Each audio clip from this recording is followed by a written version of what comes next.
Very good morning guys. So అందరూ కూడా session 9-10 కల్లా జాయిన్ అవ్వడానికి చూడండి. 9-10 ముందే. సో 9-10 తర్వాత జాయిన్ అయితే ఇంపార్టెంట్ లెవెల్స్ అవి చెప్తాం కదా, మళ్ళీ అది అర్థం కాదు. ఓకే. సో మార్కెట్ అయితే ప్రీ మార్కెట్ 57,558 దగ్గర ఓపెన్ అవుతుంది. ఈ ఎంటైర్ జోన్ అనేది సప్లై జోన్ కింద కన్సిడర్ చేసుకున్నాం, ఎందుకంటే మొన్న ఈ లెవెల్ దగ్గర నుంచి క్రాష్ వచ్చింది కదా. సో ఇక్కడ ఫస్ట్ క్యాండిల్ అక్కడి నుంచి రిజెక్ట్ అయింది. అండ్ ఆ తర్వాత ఈ లెవెల్ సేమ్ ప్లేస్ దగ్గరికి వచ్చిన తర్వాత మళ్ళీ రిజెక్ట్ అయింది. అండ్ ఆ తర్వాత నిన్న కూడా ఈ లెవెల్ దగ్గరికి వచ్చినప్పుడు కొంచెం రెసిస్టెన్స్ అనేది యాక్ట్ చేసింది. సో అండ్ ఈ లెవెల్స్ సప్లై జోన్ ఏదైతే ఉందో, సప్లై జోన్ అనే కాదు డిమాండ్ జోన్ కూడా, ఈ లెవెల్స్ అయితే మోర్ అండ్ మోర్ టచ్ చేస్తే ఛాన్సెస్ ఎక్కువ ఉంటాయి, బ్రేక్అవుట్ చేయడానికి ఛాన్సెస్ ఎక్కువ ఉంటాయి. చూడండి, ఇక్కడికి వచ్చినప్పుడు స్ట్రెంత్ కొంచెం వచ్చింది. అండ్ ఇక్కడికి వచ్చినప్పుడు స్ట్రెంత్ ఇంకా కొంచెం యాడ్ అయింది. ఇక్కడికి వచ్చినప్పుడు స్ట్రెంత్ కొంచెం తగ్గింది. ఓకే, మార్కెట్ ఇక్కడ క్లోజ్ అయింది. అంటే ఈ రోజు మళ్ళీ స్ట్రెంత్ రాదని కాదు, కానీ ఇక్కడ స్ట్రెంత్ మార్కెట్ క్లోజ్ అయింది కదా. సో నెక్స్ట్ టైం ఇంకా ఇంకొక 3 టైమ్స్ టచ్ అయిపోయింది కదా ఈ లెవెల్. సో ఈసారి బ్రేక్అవుట్ ఛాన్సెస్ ఎక్కువ ఉంటాయి.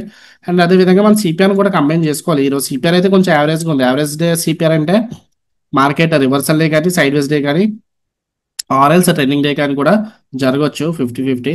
వేరే నిఫ్టీలో అయితే సిపిఆర్ కొంచెం నేరోగా ఉంది. Inside CPR and narrow CPR అలాంటప్పుడు trending day. So important levels అనేవి ఆల్రెడీ నేను ప్రీమియం ఛానల్లో మీకు అప్డేట్ చేశాను. సో ఒకసారి ఆ లెవెల్స్ అనేవి చూడండి. అండ్ ఎవ్రీడే మార్నింగ్ ఈ సెషన్కి రాకముందు 9 o'clock ఒకసారి ఆ లెవెల్స్ చూసి మార్క్ చేసుకొని అప్పుడు రండి. ఓకే. సో ఇక్కడ ఈ లెవెల్ దగ్గర నుంచి క్రాష్ జరిగింది కదా, ఇది సప్లై జోన్ ఇక్కడ నుంచి క్రాష్ జరిగింది. అండ్ ఈ లెవెల్ 3 times ఇక్కడ మనకి రెసిస్టెన్స్ ఫామ్ అయింది. ఇక్కడ సపోర్ట్ తీసుకుంది ఆ రోజు, ఫస్ట్ క్యాండిల్ సపోర్ట్ అనేది తీసుకుంది. అండ్ వన్స్ ఇది లెవెల్ బ్రేక్అవుట్ అయిన తర్వాత resistance and then rejection. Even నిన్న కూడా ఆల్మోస్ట్ ఆ లెవెల్ దగ్గరికి వచ్చిన తర్వాత రిజెక్షన్ జరిగింది. సో ఈ రోజు ఏమవుతుందో చూడాలి. ఈ లెవెల్ బ్రేక్అవుట్ అయితే, బట్ స్టిల్ ఆ లెవెల్ బ్రేక్అవుట్ అయిన ఇంపార్టెంట్ నెక్స్ట్ రెసిస్టెన్స్ ఏంటి, సప్లై జోన్ ఉంది. సో ఈ ఎంటైర్ జోన్ అనేది ఇంపార్టెంట్ రిజెక్షన్ ఏరియానే. బ్యాంక్ నిఫ్టీ లెవెల్ బ్రేక్అవుట్ అయినా సరే నిఫ్టీ ఆ లెవెల్ దగ్గర ఉంటుంది కాబట్టి కొంచెం ఆలోచించాలి. Bank Nifty first can immediate గా R1 బ్రేక్అవుట్ అయిపోతే ఏమైనా లాంగ్ ఎంట్రీ ప్లాన్ చేయడానికి చూద్దాము. అండ్ నిఫ్టీ ఇన్ కేస్ మళ్ళీ నిఫ్టీ బ్రేక్అవుట్ అయిన తర్వాత రివర్సల్ జరిగింది అనుకోండి, అప్పుడు బ్యాంక్ నిఫ్టీ కూడా రివర్స్ అవ్వచ్చు. బట్ బ్యాంక్ నిఫ్టీ స్ట్రెంత్ బాగుంటే నిఫ్టీని కూడా పైకి తీసుకెళ్తుంది. ఓకే, వైస్ వర్సా చెప్పాం కదా ఫస్ట్ డే ఆల్రెడీ మనం. సో ఫస్ట్ క్యాండిల్ ఎక్కడ ఓపెన్ అవుతుందో చూద్దాం, లైక్ క్లోజింగ్ ఎక్కడ జరుగుతుందో చూద్దాము. నిఫ్టీ అండ్ నిఫ్టీ అయితే కొంచెం ట్రిక్కీ అని చెప్పుకోవచ్చు, ఎందుకంటే ఈ లెవెల్లో ఉంది రెసిస్టెన్స్, ఈ లెవెల్ కూడా ఉంది. బ్యాంక్ నిఫ్టీ అయితే కొంచెం ఈజీ. ఈ లెవెల్ బ్రేక్అవుట్ అయితే ఇమీడియట్ గా మనకి సప్లై జోన్ బ్రేక్అవుట్ అవుతుంది. అండ్ R1 ఈ రోజు డైలీ పివోట్ అనేది బ్రేక్అవుట్ అవుతుంది కాబట్టి ఈజీగా చెప్పొచ్చు. And yeah money zone levels కూడా మార్క్ చేసుకుందాము. అందరికీ అర్థమైంది అనుకుంటున్నాను నేను సెషన్. ఎవరికైనా అర్థం కాకపోతే నాకు ఒకసారి చాట్ బాక్స్ లో పెట్టండి, మళ్ళీ చెప్తాము. సో ఇక్కడ ఏమైనా సపోర్ట్ లాంటిది ఏమైనా వస్తే, ఈ రెండు ప్లేస్ లో సపోర్ట్ లాంటిది ఏమైనా వస్తే, గ్రీన్ క్యాండ్ లాంటిది ఏమైనా వస్తే అప్పుడు మనం బై చేయొచ్చు. సో ఈ value area point of control అనేది ఓన్లీ రిలేటెడ్ టు ఈ వాల్యూమ్ ప్రొఫైల్ ఇండికేటర్ కానీ. అవునండి, అవునండి, అవును.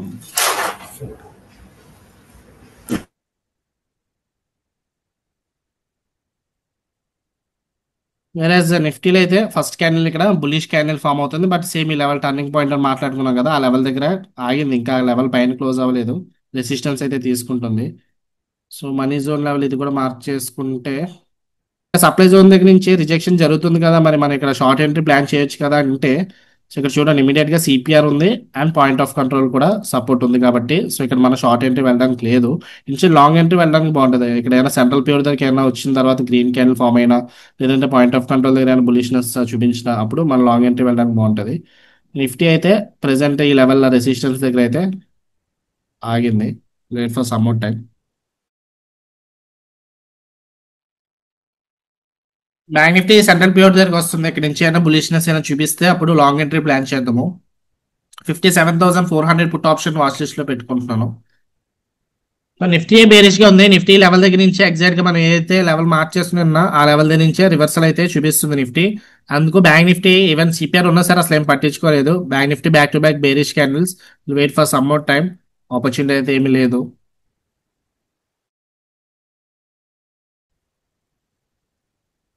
సో నిఫ్టీ సిపిఆర్ అనేది బ్రేక్అవుట్ చేస్తుంది. లైక్ 20 MA సపోర్ట్ ఉంటుంది, అంటే అప్ ట్రెండ్ లో 20 MA support and CPR support ఉంటుంది. దీని అయితే సిపిఆర్ బ్రేక్అవుట్ చేస్తుంది. 25,550 కాల్ ఆప్షన్ వాచెస్ లో పెట్టుకుంటున్నాను నిఫ్టీ. 25,550 call option. 82 దగ్గర రన్ అవుతుంది అది.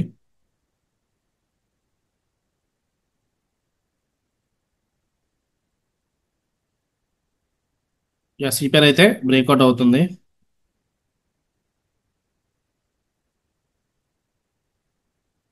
సో ఒక 300 క్వాంటిటీస్ ప్లేస్ చేశాను 81.55 దగ్గర. సో రిస్క్ ఇందులో ఒక 5000 ప్లాన్ చేద్దాము. అంటే ఒక 16 points small stop loss plus 81.55. So 98 వస్తుంది stop loss. So 98 is the stop loss.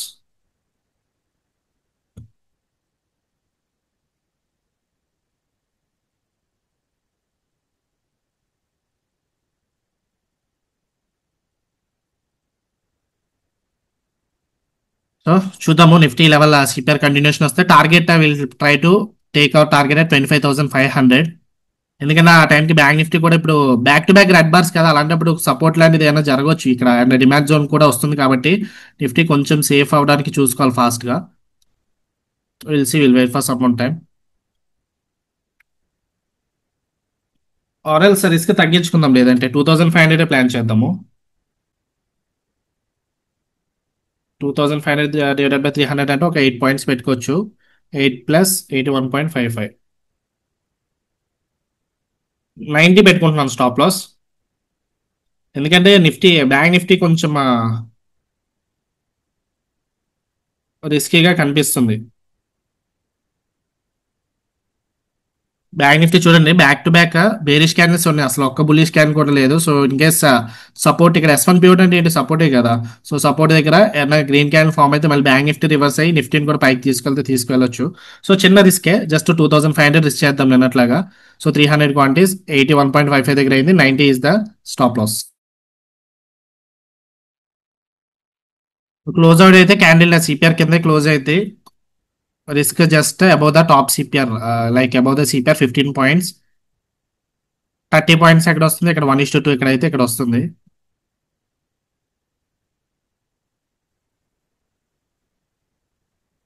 Risk above the CPR and reward will take at 1:2. So 1:2 అయితే ఇక్కడికి వస్తుంది, చూద్దాం ఏమవుతుందో. ప్రెసెంట్ కాస్ట్ రన్ అవుతుంది. సో ఈ లెవెల్ క్యాండిల్ హై అనేది ఆపేసింది. ప్రీమియం ఆప్షన్ సెల్లింగ్ రేపు ఎక్స్పైరీ కదా, సో అడ్వాంటేజ్ ఇలాంటి అడ్వాంటేజ్ ఉంటుంది. అండ్ మనం పెట్టుకున్న స్టాప్ లాస్ కూడా correct. In case stop loss hit అయితే హిట్ అవనివ్వండి. చార్ట్ మనం చూసుకుంటే మనకి ఈ క్యాండిల్ ప్రీవియస్ క్యాండిల్ హై అయితే ఆ లెవెల్ దగ్గర ఉంది.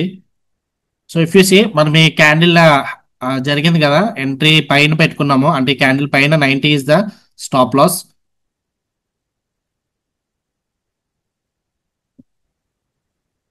ఈ క్యాండిల్ దగ్గర తీసుకున్నాము అండ్ ఆ క్యాండిల్ పైన పెట్టుకున్నాము స్టాప్ లాస్. ఈ క్యాండిల్ దగ్గర ఎంట్రీ తీసుకున్నాం కదా, దీని క్యాండిల్ పైన పెట్టుకున్నాము. సో 90 హిట్ అయితే క్లోజ్ చేద్దాము. 85 దగ్గర అలా రన్ అవుతుంది ప్రెసెంట్. బ్యాంక్ నిఫ్టీ అయితే S&P దగ్గర నుంచి స్ట్రాంగ్ సపోర్ట్ అయితే తీసుకుంటుంది. సో సపోర్ట్ తీసుకున్న మళ్ళీ సిపిఆర్ ఉంటుంది కదా, సిపిఆర్ దగ్గర నుంచి మళ్ళీ రివర్సల్ జరిగితే జరగచ్చు. Wait for some more time. Stop loss hit అయినా సరే నిఫ్టీ ఇంకా డే హై బ్రేక్అవుట్ అయినంత వరకు నిఫ్టీ బుల్లిష్ టర్న్ అనేది ఎక్స్పెక్ట్ చేయటం లేదు. డే హై బ్రేక్అవుట్ అవ్వాలి, ఆర్ఎల్స్ ఇక్కడ నుంచి మళ్ళీ రిజెక్షన్ కూడా వస్తే రావచ్చు. సో చూద్దాం, ఇంకొక 1000 రూపీస్ ఉంది. 2500 రిస్క్ పెట్టుకున్నాము. 2500 హిట్ అయితే క్లోజ్ చేద్దాం. సో నిఫ్టీ అయితే డేలో బ్రేక్అవుట్ అవుతుంది, బట్ క్యాండిల్ ఇంకా క్లోజ్ అవ్వలేదు. క్యాండిల్ కింద క్లోజ్ అయితే ఇప్పుడు కంటిన్యూషన్ రావచ్చు.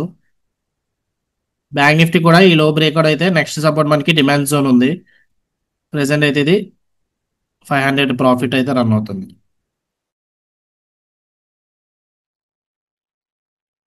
So almost close to 1:1 risk reward వచ్చింది. రిస్క్ ఇందులో 2500 కదా, సో 2500 ప్రాఫిట్ అయితే రన్ అవుతుంది. యా నిఫ్టీ అయితే అగ్రెసివ్ గా కిందకే ఫాలో అవుతుంది. 3000 ప్రాఫిట్ అయితే వచ్చింది.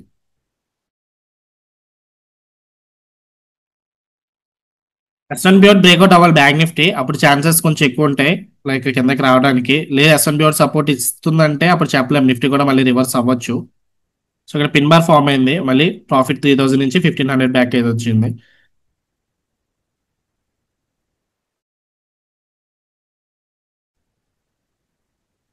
సో టార్గెట్ మనం ఇక్కడ అనుకున్నాం కదా, ఆల్మోస్ట్ ద టార్గెట్ దగ్గరికి అయితే వస్తుంది నిఫ్టీ. సో 3500 ప్రాఫిట్ అయితే వచ్చింది.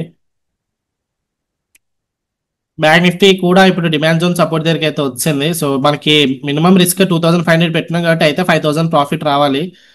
ఇక్కడ క్లోజ్ చేయొచ్చు అంటే మరి బ్యాంక్ నిఫ్టీ డిమాండ్ జోన్ దగ్గర ఉంది, కావాలనుకుంటే క్లోజ్ చేసుకోవచ్చు. But risk reward main important కదా. సో 2500 లాస్ కోసం వెయిట్ చేస్తాను, లేదంటే 5000 ప్రాఫిట్ కోసం అని వెయిట్ చేస్తాను. ఇప్పుడే క్లోజ్ చేస్తే that doesn't make any sense. So wait for some more time. ఈ లెవెల్ బ్రేక్అవుట్ అయితే బ్యాంక్ నిఫ్టీ కూడా డిమాండ్ జోన్ బ్రేక్అవుట్ అయితే కిందకి రావచ్చు కదా. టార్గెట్కి అయితే ఆల్మోస్ట్ దగ్గరికి వస్తుంది, 25,508 వస్తే టార్గెట్ అయిపోతుంది. 1:2 రిస్క్ రివార్డ్ అనేది. గ్రూప్ లో ఫస్ట్ టార్గెట్ 68 ఇచ్చాము. సో 68 హిట్ అయింది. స్కాల్పర్స్ తీసుకోవాలనుకుంటే తీసుకోవచ్చు. అండ్ ఇది కూడా టార్గెట్ 1:2 కి ఆల్మోస్ట్ దగ్గరగా కూడా వస్తుంది. నిఫ్టీ ఎస్ఎల్ఈ డిమాండ్ జోన్ కోసం భయపడాలి అంతే. ఈ level sorry bank Nifty level breakout అవుతుందా, S1 ప్యూర్ సపోర్ట్ ఇస్తుందా చూడాలి. ప్రెసెంట్ అయితే 4000 ప్రాఫిట్ అయితే రన్ అవుతుంది.